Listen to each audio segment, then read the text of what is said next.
Hello! మిమ్మల్నేనండి. అందరికీ నమస్కారం.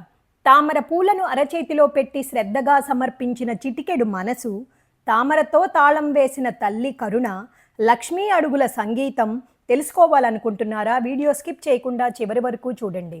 తామర కాదు ఇది తత్వం, ఇది భక్తికి వికాసం. జీవితం కోసం వెలుగు వీచే దివ్య పువ్వు ఇది. బురదలో పుట్టింది తామర, కానీ బురదను తాకలేదు. దాని మధ్యలో పెరిగింది కానీ కళంకాన్ని ఒప్పుకోదు. ఇది మనకు ఇచ్చే మొదటి బోధ. బాహ్య పరిస్థితి కాక అంతర్స్వచ్ఛతే నిజమైన అందం. సూర్యుడు ఉదయించగానే తామర వికసిస్తుంది. మనము జ్ఞానోదయానికి చిత్తశుద్ధితో వికసించాలి. జ్ఞానమే పువ్వుకు తేజం, మనసుకి దారి. నీటిలో నిత్యం తామర పుష్పం, కానీ తడవదు. మనం కూడా అంతే కావాలి. లోకంలో ఉన్నా లోకంలో లేనట్టు జ్ఞాన సాధనలో నడవాలి. శ్రీకృష్ణుడే చెప్పారు, పద్మపత్రంలా ఉండే జీవితం నిజమైన బ్రహ్మ సాధన అని.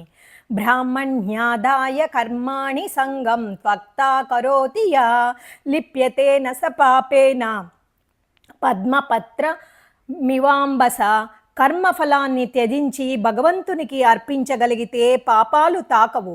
తామర ఆకుని నీరు తాకినట్టే. తామర పుష్పం ఎందుకంత పవిత్రం అంటే, లక్ష్మీదేవి కూర్చున్న పీఠమే అది.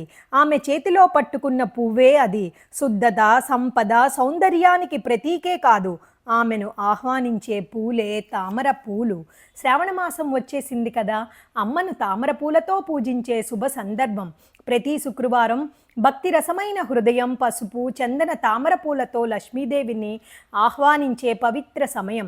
తామర పువ్వు సౌందర్యమే కాదు, అది దివ్యత్వాన్ని పిలిచే పరిమళం. ఆమె ఆరాధనలో అంతరంగ పవిత్రత వికసించాలి. తామర యోగ చక్రాలలో కూడా ప్రతి చక్రం పద్మదళాలతో వర్ణించబడుతుంది. సహస్రదళ పద్మం జ్ఞాన వికాసానికి మూడవ నేత్రం.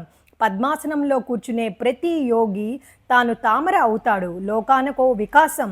విష్ణువు నాభిలో పుట్టిన తామర పుష్పం, దాని నుండే బ్రహ్మ ఆవిర్భావం, అక్కడ నుండే సృష్టి ప్రారంభం. అంటే తామర సృష్టికి బీజం. శ్రావణ శుక్రవారంలో తామర పూలతో పూజ చేసే ప్రతి అంగుళం మన సౌభాగ్యాన్ని, మన శుద్ధతను, మన లక్ష్మీ తత్వాన్ని పిలుస్తుంది. మీకు నచ్చినట్లయితే లైక్ చేయండి, షేర్ చేయండి, సబ్స్క్రైబ్ చేయండి. మీతో అనురాధ కంచర్ల.